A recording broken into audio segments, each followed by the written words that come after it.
It's 6 o'clock on Saturday the 24th of February, and welcome to our Saturday evening news.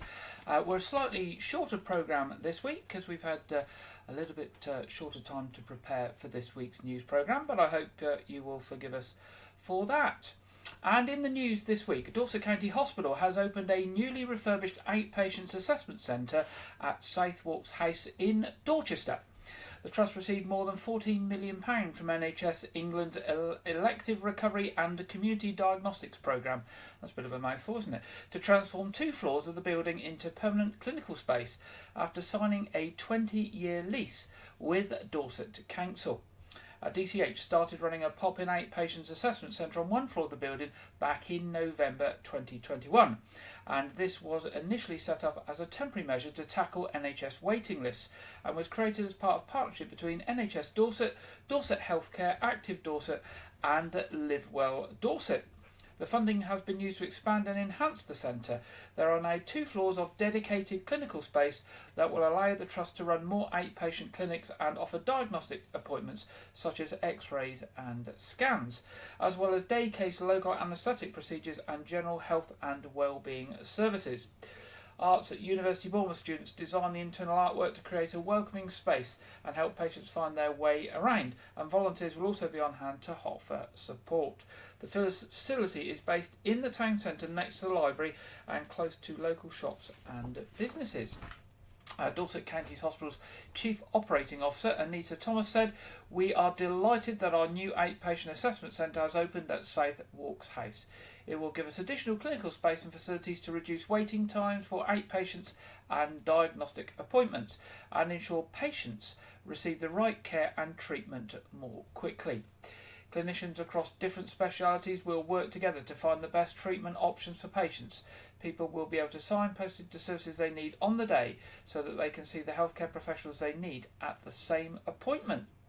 Patients will also be able to access a wealth of health and wellbeing information and advice on site which will support their treatment.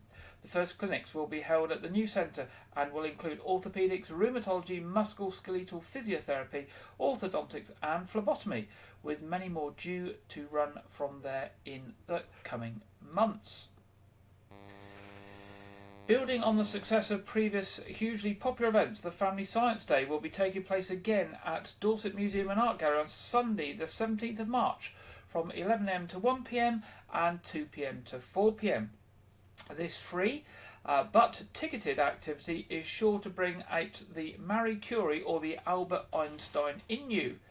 Aimed at children aged 4+, but with something for people of all ages to enjoy, Family Science Day will include over 20 different stalls from a range of scientific disciplines to allow you to get involved in some fantastic hands-on learning and experiments. There will be a great range of activities hosted by local scientists, allowing you to try all sorts of investigations, find out how physics plays a part in everyday life, discover the invisible world of microbes, explore the biodiversity of the natural world, discover how magnets and gravity work, test your knowledge of water systems, fossils and seaweed, and even handle a 205 million year old meteorite. Entrance is strictly by ticket only, obtainable from the Dorset Museum and Art Gallery website, where you can also reserve tickets for the Critter Clan, who are back with their latest captivating and immersive experience, the Critter Chronicles. Travel through time with them, unlocking the secrets, folklore and profound beliefs surrounding some fascinating invertebrates, and join them on a thrilling voyage as they venture into uncharted territories where creatures both tiny and mighty hold mythical powers and stories just waiting to be discovered. So, as well as the Family Science Day and Critter Clan talks, there will be opportunities to buy a ticket from Dorchester Arts for the Fab Family performance also on the 17th of March at the Corn Exchange. The Discovery Lab is a spaceship and home to travelling aliens on an Earth exploration mission, but don't worry, they come in peace and they're keen to make discoveries with you. The Earth experts. Improvised theatre meets interactive science by award-winning theatre company Brave Bold Drama, suitable for age 6 and above, and there'll be 2 performances at noon and 2pm. So you could take in a show and a talk and visit the Family Science Day to enjoy a fully scientific, scientastic day. Now, Family Science Day is being coordinated by Dorset Town Council, Bournemouth University, the Institute of Physics and Dorset Museum and Art Gallery, with the help of several local scientists. Full information about everything happening, check out the Dorset Science Festival Facebook page, so that's Dorset Science Festival Facebook page, and look up events or grab a programme from a number of locations around Dorchester Town, the library, the Learning Centre, Waterstones, Dorset Museum and Art Gallery, and the Town Council offices. So that's a fantastic day coming up there. Now, today, the Ukrainian flag has been raised at County Hall in Dorchester to mark the second anniversary of Russia's invasion of Ukraine. More than 1,000 Ukrainians have settled across Dorset since Vladimir Putin's forces began the war, forcing thousands to flee their homeland. Councillor Laura Bedder of Dorset Council's portfolio holder for Culture, Communities and Customer Service said, as we mark the second anniversary of this conflict, we continue to stand shoulder to shoulder with the people of Ukraine and reaffirm our commitment to those fleeing the conflict in their homeland, as we do every day. Dorset has a proud history of welcoming new arrivals at times of crisis, offering homes and support to people escaping the horrors of war. The Homes for Ukraine scheme, which is being administered by Dorset Council alongside other organisations, continues to see local residents giving accommodation to families from the war-torn country, and we want to add to our sincere thanks and tribute to communities who have opened their hearts and their homes. We also want to thank local voluntary and community organisations we work with to ensure refugees arriving from Ukraine are welcomed and receive support they need. Councillor Val Pothecary, who's the chairman of Dorset Council, said, today will mark 2 years since the war against Ukraine began. We will raise the Ukrainian flag to send a clear message of support, especially to those Ukrainians who have chosen to make our county their home in the past year. As the war sadly continues, Ukrainians still need a place of safety, and the council is looking for more hosts and landlords in Dorset to help Ukrainians already in the area who need to move on from their initial sponsorship arrangement. If you are able to continue hosting but need further support, or if you're interested in hosting and would like to find out more, please do not hesitate to contact us at ukraineresponse@dorsetcouncil.gov.uk. That's Ukraine response at dorsetcouncil.gov.uk. Dorset Council has launched a safer renting scheme in Weymouth and Portland to improve rented property standards and help landlords comply with a range of laws. Since its launch last year, 75% of landlords who have been contacted via the scheme have already signed up and received bespoke advice and information in return. The Council is keen, however, to contact those landlords that have been written to but are still to respond. The process is simple. Landlords approached through Safer Renting will receive a letter advising them to log their details and complete a form for the property that they rent out. They will then be asked to confirm that they meet common legal requirements such as possessing a current gas safety certificate, electrical condition report and providing a smoke detector on each level of the property. Dorset Council's portfolio holder for adult social care, health and housing, whose councillor Jane Somper said, this front-facing service is helping landlords comply with their legal requirements and improving standards and safety in rented properties. It also means we can target those properties which are rented but where the landlord has not told us about the conditions and can act accordingly. I would appeal to landlords in Weymouth and Portland to complete the online form on our website if they haven't already done so, to be sure that they are complying with the law. The form just takes a few minutes to complete and it's on the Dorset Council website and allows landlords to check that they comply with a number of important legal requirements. Now the website is www.dorsetcouncil.gov.uk/safe-renting. If you just search in Google for Dorset Council and safe renting, I'm sure it will come up with you. Now, once you've submitted your information, the council will send a confirmation email as well as bespoke advice on how to achieve compliance if you haven't managed to check everything as done.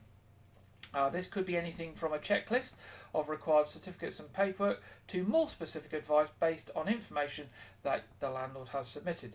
In some cases, the council and landlord will agree that an inspection is necessary to help resolve the issues. There we go, that's safer renting from Dorset Council.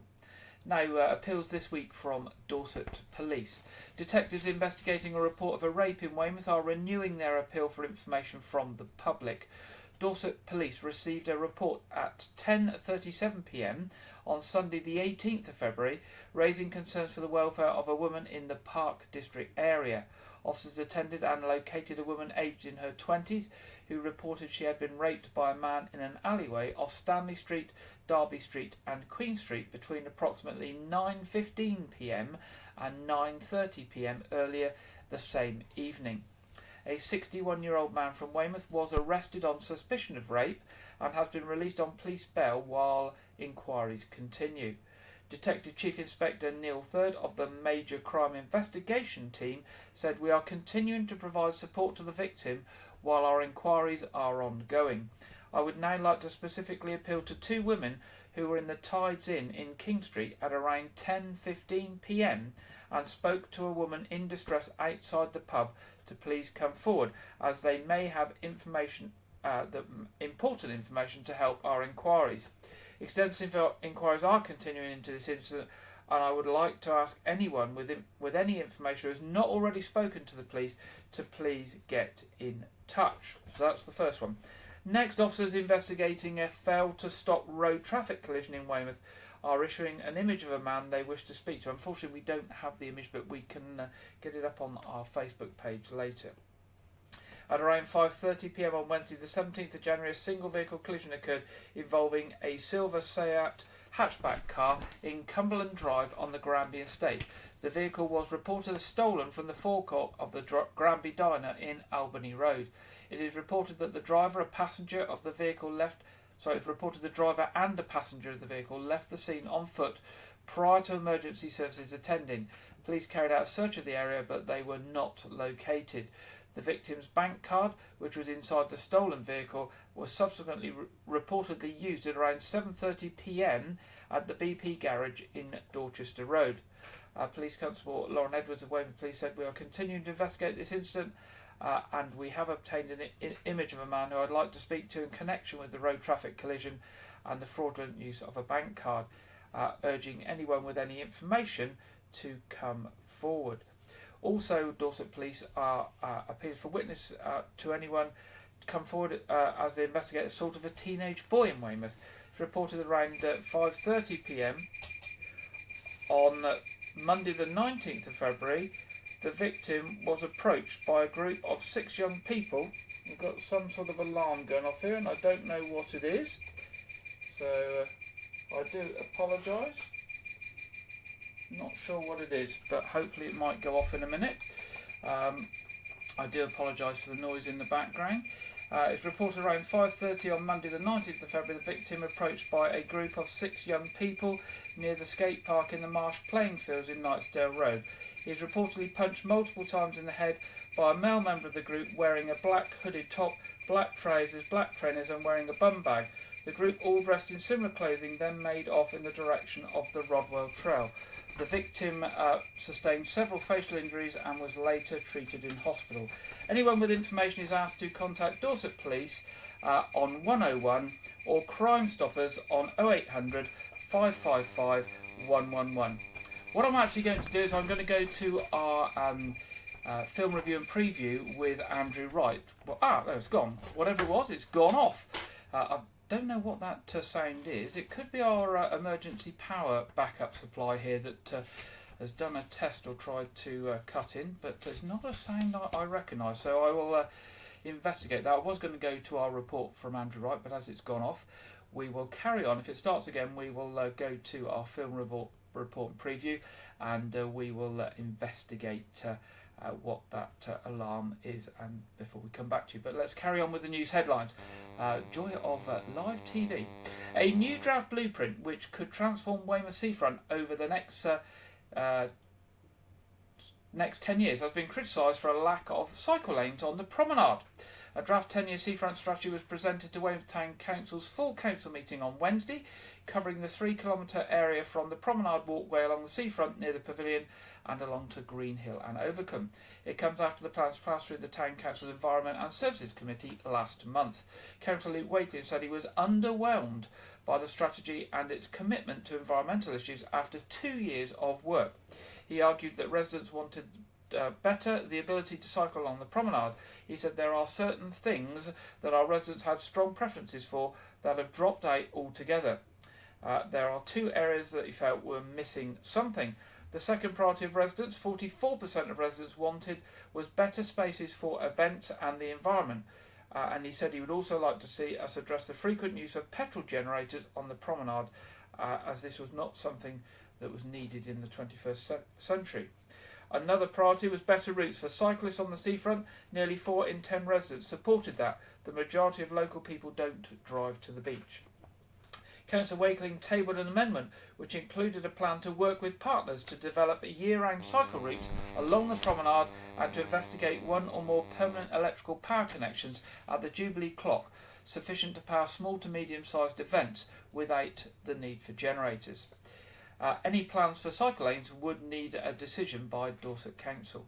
The amendment was criticised by some other councillors, citing that the seafront plan should focus on what the town council can deliver and not on matters that are overseen by Dorset Council. The draft was discussed on Wednesday and is a fresh plan created by Weymouth Town Council officers. Despite some objections, a vote to amend the plan to approach Dorset Council about cycling abilities on the promenade was agreed by councillors by a vote of 17 for and 4 against. Councillors voted unanimously in favour of a reduction in the use of generators. Now, new auto speedwatch cameras to help stop speeding are about to arrive in Dorset. Auto speedwatch cameras are being set up across Dorset as part of a new initiative to combat speeding. The cameras, which are being funded by the Dorset Police and Crime Commissioner, will work as an extension to Dorset's already successful community speedwatch scheme and will add further coverage over 12 sites. The cameras will work similarly to the already existing community speedwatch cameras by capturing speeding vehicle registrations and sending a suitably robust no excuses warning letter designed to be educational to higher end speeders. If the vehicle is detected a second time, there will be a dedicated uniformed intervention. Dorset Police and Crime Commissioner David Siddick said road safety is a hugely important issue. When you decide to get in a car and speed, you are putting your own and others' lives at risk. In Dorset, our community speedwatch teams are a valuable asset that provide critical support in protecting our communities and decreasing casualties on our roads. These new cameras come as a direct result of Dorset residents telling me that they want more done about speeding in their villages. Assuming this pilot is successful, I'll be looking to work with partners to extend the scheme across Dorset as widely as possible. If you are concerned about any speeding issues in your area, you can report it online to Dorset Police on their website, dorset.police.uk. Now, hundreds of trees have been planted at Tumbledown in Weymouth to help biodiversity. It's been a hive of activity at Tumbledown over the last week after hundreds of trees have been planted ahead of the spring season. So far, volunteers and groups have planted over 350 trees. Tumbledown have welcomed over 50 volunteers to help plant trees, including children from South Hill Primary School, Westfield School, Weymouth College and the Lantern Trust. Chair of the Environment and Services Committee, Councillor Ryan Hope, says it's great to see so many people getting involved and volunteering in the recent tree planting events at Tumbledown. Planting more trees is great for people, planet and wildlife. They will one day support Weymouth Town Council's commitment to tackling climate change. Now, if you'd like to get involved in planting more trees at Tumbledown, we are looking to welcome more people into this great community space to help over the next few weeks, says Councillor Hope. Now, if you fancy volunteering and getting involved in tree planting, get in touch with the Tumbledown site manager, Alan Chambers, on 07799 237 629. 07799 237 629. Or you can look out for the Tumbledown Facebook group to find out more information. And finally, in our news headlines this week, police are warning motorists not to leave valuables in cars after a spate of thefts in Weymouth and Portland. The advice from Dorset Police says never leave your keys in the ignition, even when getting fuel or de-icing your vehicle. Ensure all doors and the boot of your vehicle is locked before you leave it. Check you have not left your windows or sunroof open when leaving the vehicle. Don't leave any valuables such as sat-navs, sunglasses, mobile phones or shopping, blue badges or documents in your vehicle. And if you have no option but to leave them in the vehicle, make sure they are completely out of view. And when leaving your car, if you can't leave it in a garage or in your drive, leave it in a well-lit location or on a busy road. Now that's the end of our news headlines tonight, and we now go straight over to Andrew Wright for this week's film review and preview. Welcome to White Regis TV film review and preview. I'm Andrew Wright. This week, the Marvel Studios film The Marvels arrived on home video. The film stars Brie Larson, Tiona Paris, Aman Vellani and Samuel L. Jackson, and revolves around Carol Danvers entangling with Monica Rambeau and Kamala Khan when an alien warlord comes after them on a quest for power. The film received mixed reviews from critics and was a failure at the box office. I reviewed it about 2 weeks ago when it came out on Disney Plus, where I gave it 3 stars out of 5, where I just praised how fun the film is, but I criticised the fact that the film is too overstuffed with too short a runtime to do it justice. This weekend, a big anticipated release arrives on Netflix in the form of a new live-action adaptation of Avatar: The Last Airbender. The series is set in a war-torn world where people can bend one of the 4 classic elements: fire, water, earth, or air. And the series revolves around Aang, the last living airbender, who maintains the balance between the worlds and is tasked with ending the ambitions of the militaristic Fire Nation who wants to conquer the world. The series is met with some hesitation due to the previous live-action adaptation. That's the 2010 M. Night Shyamalan film that failed rather spectacularly. I haven't seen it. And the animated series creators quitting the Netflix series due to creative disagreements with Netflix. As of recording this, I've only seen the first episode, and I thought it was quite bad. There was a lot of stuff that didn't make sense, and it just didn't really click with me. The dialogue is so badly written that the acting just makes it cringy. I'll continue watching the series to see how it goes, so stay tuned. I might give a full series review next week, so stay tuned. This week, the trailer for the feature film adaptation of the video game Borderlands was released.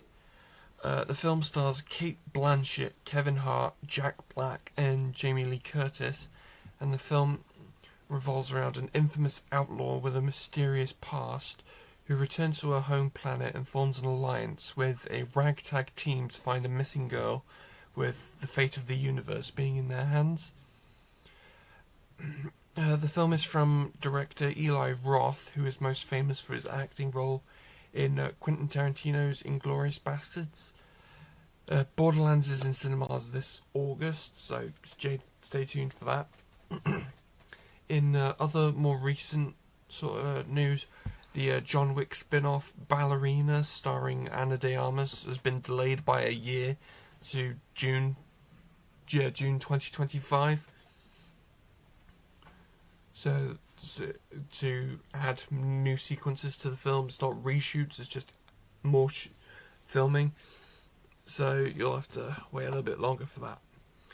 That's all I have for this week, but be sure to check back next week where I will be reviewing the home video release of The Hunger Games, The Ballad of Songbirds and Snakes, as hopefully, because there's be something going around weird wonky with the order, and as well as I'll also be reviewing the release of the Netflix original movie Code 8 Part 2.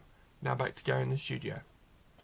Thank you very much, Andrew. And I've now had a chance to investigate the alarm signal that we had. It is our battery backup supply that is showing a fault, but as long as the main power doesn't go off, we will be absolutely okay this evening. It's now time to go over to the weather forecasts from the Met Office, and this week we are joined by Greg Dewhurst. Hello there, welcome to your Saturday afternoon forecast. It's fairly bright out there, a mixture of sunny spells and scattered showers. However, we are keeping an eye on this area of low pressure as it moves into southern counties of England and Wales over the course of Sunday and into Monday. It'll bring some heavy rain, some strong winds as well. And this heavy rain falling on saturated ground could lead to some localised flooding problems. Met Office warnings for that heavy rain already out across southern counties of England. For the rest of Saturday, fairly bright, a lot of cloud around, but there'll be some sunny spells at times, but also a scattering of showers. Showers quite intense across southern counties of England for a time, and these showers across almost anywhere in the UK could contain some hail, perhaps some sleet and snow over the highest ground too. But in between, plenty of sunny spells, and even though temperatures will be near average for the time of year, it won't feel too bad. But as those showers push through, you will notice the chill in the air, 7 to 9 Celsius across the board. Into the evening time, we'll gradually see those showers fade away. The cloud melts away too, so we'll see clearing skies. And with generally light winds for most of us, we'll see some mist and fog patches forming. Temperatures dipping away as well, allowing some frost to form, perhaps some icy stretches from recent showers. Towns and cities close to freezing, in the countryside just below. However, it is all changed towards the very far southwest, parts of Cornwall here. The wind increasing, outbreaks of rain moving in, and temperatures rising as a result. So a cloudy, wet start to the day across the far southwest as this area of low pressure moves in. Elsewhere, cold with some mist and fog and frost patches, but brightening up for many with sunny spells. But it's this area of low pressure moving through the English Channel, bringing outbreaks of heavy rain across southern counties of England into Wales as well. This could lead to some localised flooding problems, so do take care if you are travelling through the day on Sunday across these southern counties. Elsewhere, in the best of the sunshine, won't feel too bad again with generally light winds, temperatures 7 to 9 Celsius, but stuck under some cloud and the showers passing through, it will feel slightly chillier than the numbers suggest, particularly across southern areas where we'll reach into double figures. Into the evening time, this low pressure slowly pushes its way eastwards, further heavy rain transferring into southeast England. Elsewhere, any showers tending to become confined to coastal areas, allowing for another cold night to take us into Monday. So fairly unsettled over the next few days, particularly Sunday and into Monday morning, with Met Office warnings in force. So you can keep up to date on our social media channels. I'll see you again soon. Many thanks there, Greg, for that. And looking at the weather along the south coast for us this week, still quite mild. Some heavy rain tomorrow, sunny spells in the week, but temperatures at night time dropping a bit more as the week goes on, and again rain coming back next weekend. So watch the weather forecast if you are going out and about this week. It looks to be dry during the middle of the week. Now turning to our What's On section, Weymouth Pavilion tomorrow. There was an old lady who swallowed a fly. I think that's a children's thing. 2nd of March, the story of Guitar Heroes. 6th of March, the best of Hans Zimmer film and TV favourites. 7th of March, an evening with Anton de Beck and friends. More information on those and other things coming up at Weymouth Pavilion on their website, weymouthpavilion.com, or 01305 783 225. The Nose Fort, basically coming up now. They start to open up again after this weekend. They've had their World War II week last week. 1st of March, Artistic Takeover. 2nd to 3rd of March, Castles and Dragons Fantasy Adventure. 17th of March, their Science Day. 28th of March to 14th of April, their Easter Fun Fair, and much more coming up at the Nose Fort. Their website for more information, nosefort.org.uk. Arts Reach, full programme is out now. 25th of February, tea with William Barnes, the Ridgeway Singers and Band. That's an online experience. 2nd of March, Harbottle and Jones, West Stafford Village Hall. 9th of March, Latchburn at Powerstock Hut. More information on those and other things from Arts Reach at artsreach.co.uk. two interesting talks coming up on Monday, 26th of February, Weymouth Museum Teas and Talks. This week on Sir Samuel Wyke. That's 2 o'clock to 3:30 at Hope Church in Trinity Street, Weymouth. Talk presented by Stuart MacLeod. We'll look at the life and times of Sir Samuel Wyke, who lived from 1608 to 1666. He was a rich London merchant who was born in Melcombe Regis and traded throughout the Civil War and the plague from Weymouth, and left a lot of money to the town to give to young people for apprenticeships, and the trust still runs today. So that's 26th of February, Monday, 2 o'clock to 3:30 at Hope Church. You can go along. It's open to non-members as well, and I can't remember the charges, but it's something like £2.50 or £3.50, and I think that includes a cup of tea as well. Also, Friends of Sherborne Abbey, a presentation entitled The History, Heritage and Archaeology of the Sherborne Abbey Project on Monday the 4th of March, 7 p.m. in the Abbey. This talk is given by Francis Brown, who's a PhD student, and will introduce the project entitled The History, Heritage and Archaeology of Sherborne Abbey. And it's run by the University of Exeter and funded by the Friends of Sherborne Abbey. He'll discuss and outline the aims of the studentship that he undertook, comprised of a PhD project and compilation of conservation management plan for the Abbey.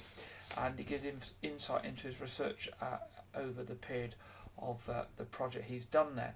So if you go along to the Sherborne Abbey website, sherborneabbey.com, there's more information there and the contact details to book a slot if you're interested.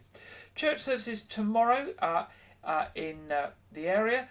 8 o'clock All Saints Church, 9:30 at All Saints Church, and 11 o'clock at St Edmund's Church. All that leaves me to remind you is that our other programme, our weekly Saturday evening quiz, is on at 7:30 tonight, which is available for anyone to join us. It's family friendly, it's free of charge, and we're always pleased to receive people.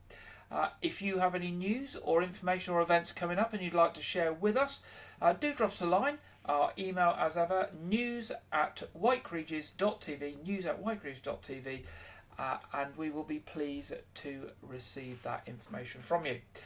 Other than that, it just leaves me to say have a good weekend, have a good week ahead, and we will be back with you 6 o'clock next Saturday. Good night.